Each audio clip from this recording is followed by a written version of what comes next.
Chapter 23.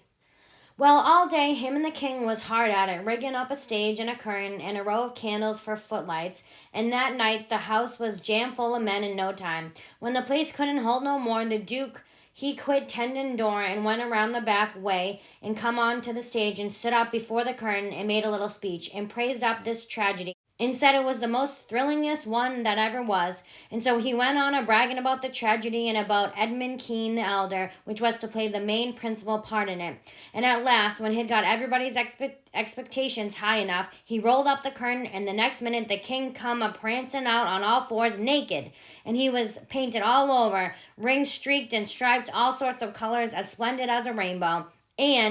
But never mind the rest of his outfit. It was just wild, but it was awful funny. The people most killed themselves laughing, and when the king got done capering and capered off behind the scenes, they roared and clapped and stormed and ha-ha'd till he come back and done it over again. And after that, they made him do it another time. Well, it would make a cow laugh to see the shines that old idiot cut.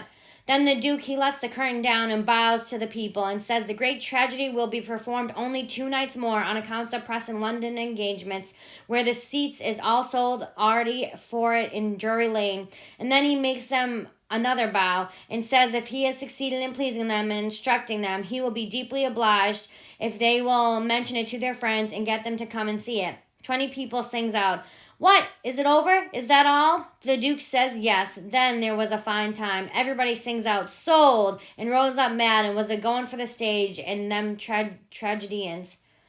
But a big, fine-looking man jumps up on a bench and shouts, "Hold on just a word, gentlemen."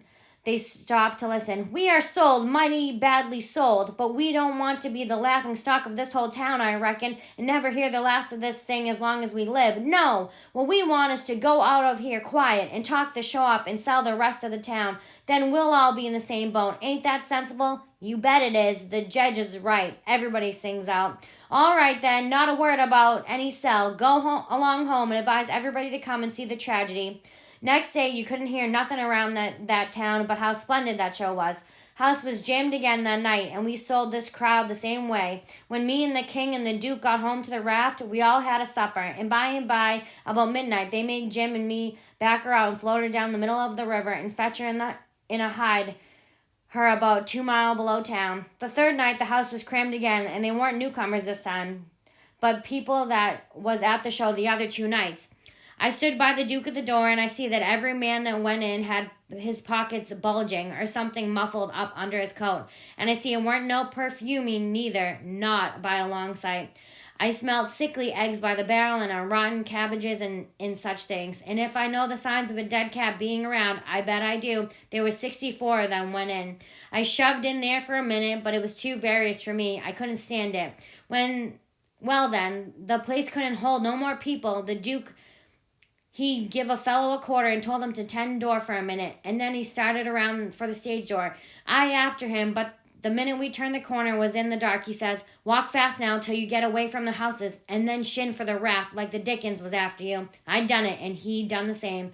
We struck the raft at the same time, and in less than 2 seconds we was gliding downstream, all dark and still, edging towards the middle of the river, nobody saying a word. I reckon the poor king was in for a gaudy time of it with this audience, but nothing of the sort. Pretty soon he crawls out from under the wigwam and says, "Well, how'd the old thing pan out this time, Duke?" He hadn't been uptown at all. "We never showed a light till we was about 10 miles below the village. Then we lit up and had a supper, and the king and the Duke fairly laughed their bones loose over the way they'd served them people." The Duke says, "Greenhorns, flatheads, I knew the first house would keep mum and the rest of the town would get roped in.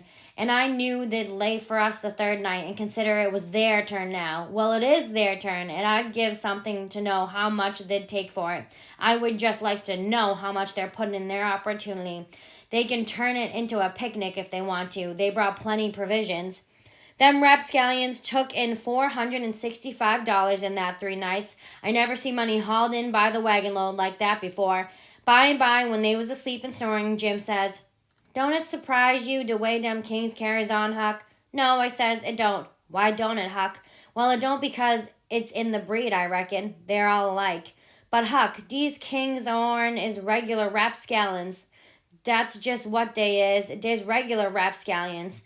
Well, that's what I'm saying. All kings is mostly rapscallions as far as I can make out. Is that so? You read about them once, you'll see. Look at Henry VIII. This ends a Sunday school superintendent to him. And look at Charles II and Louis XIV and Louis XV and James II and Edward II and Richard III and 40 more. Besides, all them Saxon heptarchies that used to rip around so in old times and raise Cain. My, you ought to seen old Henry VIII when he was in bloom. He was a blossom. He used to marry a new wife every day and chop off her head next morning. And he would do it just as indifferent as if he was ordering up eggs. Fetch him up, Nell Gwyn, he says. They fetch her up next morning, chop off her head, and they chop it off. Fetch up Jane Shore, he says, and up comes next morning, chop off her head, and they chop it off. Ring up Fair Rosamond.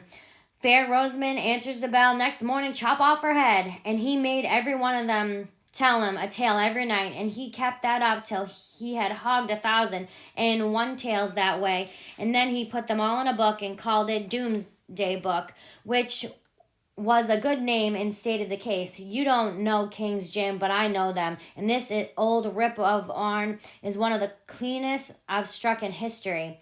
Well, Henry, he takes a notion. He wants to get up some trouble with his country. How does he go at it? Give notice? Give the country a show? No. All of a sudden, he heaves all the tea in Boston Harbor overboard and whacks out a Declaration of Independence and dares them to come on. That was his style. He never give anybody a chance. He had suspicions of his father, the Duke of Wellington. Well, what did he do? Ask him to show up? No, drowned him in a butt of mamsey like a cat.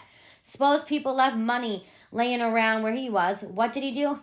He collared it. Suppose he contracted to do a thing and you paid him and he didn't sit down there and see that he done it. What did he do? He always done the other thing. Suppose he opened his mouth. What then? If he didn't shut up powerful quick, he'd lose a lie every time. That's the kind of bug Henry was. And if we'd a had him along stead of our kings, he'd a fooled that town a heap worse than ours done.